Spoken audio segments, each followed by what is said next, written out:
नमस्कार, मी रुशाली यादव सारंग. महाराष्ट्राचे महानिर्णय या विशेष कार्यक्रमात आपल्या सर्वांचं मनपूर्वक स्वागत. सुरुवातीला पाहूयात एक महत्त्वाची बातमी.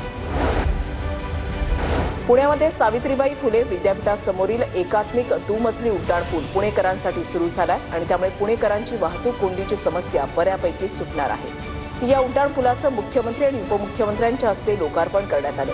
यावेळेला उपमुख्यमंत्री तथा पालकमंत्री सुनेत्रा पवार, केंद्रीय राज्यमंत्री मुरलीधर मोहोळ यांच्यासह प्रमुख मान्यवरांची उपस्थिती होती.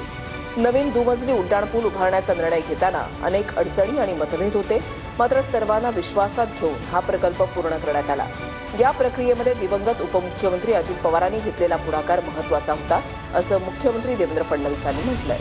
पण दादांनी सगळ्यांना विश्वासात घेतलं आणि विविध पक्षांचे नेते असतील, सर्व लोक एकत्रित आल्यामुळे त्या ठिकाणी हे काम होऊ शकलं. नागपूर अमरावती महामार्गावर स्थित लिंगा परिसरात मुख्यमंत्री देवेंद्र फडणवीस यांच्या हस्ते एक्ससीओ मॅन्युफॅक्चरिंग पार्कचं भूमिपूजन करण्यात आलं. राज्य सरकारच्या उद्योगपूरक धोरणामुळे निर्मिती क्षेत्र सकारात्मक दिशेनं वळण घेत आहे.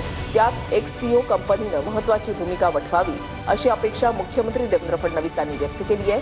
या प्रकल्पामुळे परिसरातील 2500 लोकांना रोजगारासह राज्यातील उद्योगाला नवी दिशा मिळणार आहे. एक्ससीओ मार्फत राज्यामध्ये एकूण 8,142 कोटींची गुंतवणूक केली जात आहे. त्याद्वारे राज्यामध्ये 35,000हून अधिक रोजगार निर्माण करण्याचं उद्दिष्ट आहे.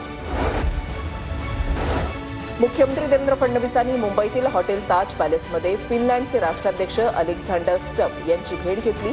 या भेटीदरम्यान फिनलँडसोबत राज्याचे द्विपक्षीय संबंध, गुंतवणुकीच्या संधी, उद्योग, व्यापार, कौशल्य विकास या विषयांवर चर्चा करण्यात आली. यावेळेला राजशिष्टाचार मंत्री जयकुमार रावल, कौशल्य विकास विभागाच्या अप्पर मुख्य सचिव मनीषा वर्मा, उद्योग विभागाचे सचिव, मुख्यमंत्र्यांचे गुंतवणूक सल्लागार कौस्तुभ ठोसे, मुख्य राजशिष्टाचार अधिकारी राजेश गवांदेंची उपस्थिती होती. मुख्यमंत्री फडणवीसांच्या उपस्थितीमध्ये विधान भवनात राज्य सरकार आणि चॅम्बेरी पॉवर प्रायव्हेट लिमिटेड यांच्यामध्ये सामंजस्य करार करण्यात आला. पुणे आणि रायगड जिल्ह्यामध्ये पिंपळवाडा, सावळे, उदंचन जलविद्युत प्रकल्प उभारण्यासाठी हा करार करण्यात आला.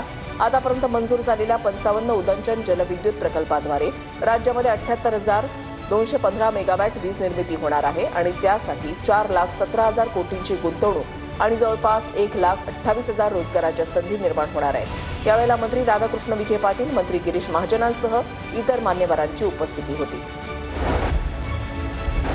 पर्यावरणाचं संवर्धन आणि विकास यांचा समतोल साधण्यावर राज्य सरकारचा भर आहे.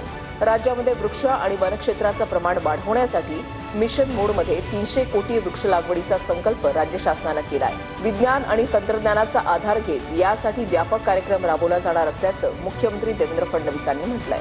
मुंबईतील हॉटेल सहारामध्ये नानाजी देशमुख प्रतिष्ठान आणि अम्युनिटी ट्री केअर फाउंडेशन यांच्या संयुक्त विद्यमानं दुसऱ्या आंतरराष्ट्रीय आर्बोरिकल्चर परिषदेचं आयोजन करण्यात आलं होतं. पर्यावरणाच्या संरक्षणासोबत कोणतीही तडजोड होऊ शकत नाही असंही मुख्यमंत्री फडणवीसांनी म्हटलंय.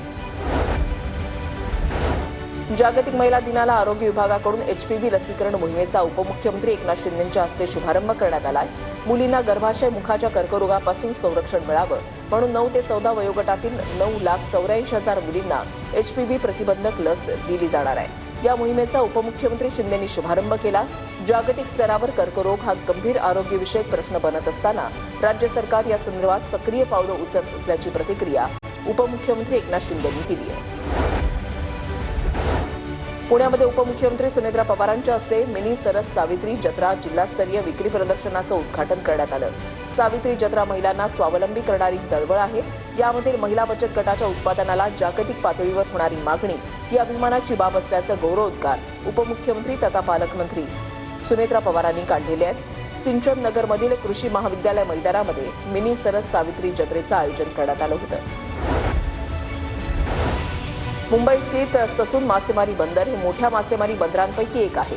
ससून मासेमारी बंदराला जगातील सर्वोत्तम बनवण्यासाठी फिनलँड देशाच्या कंपन्यांसोबत सामंजस्य करार करण्यात आलाय अशी माहिती मत्स्य व्यवसाय मंत्री नितेश राणे यांनी दिली आहे.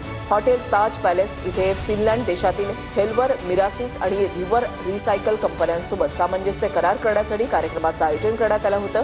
यावेळी प्रमुख अधिकाऱ्यांची उपस्थिती होती. महाराष्ट्राचे महानिर्णय या विशेष कार्यक्रमात आता वेळ झाली इथेच थांबण्याची. नमस्कार.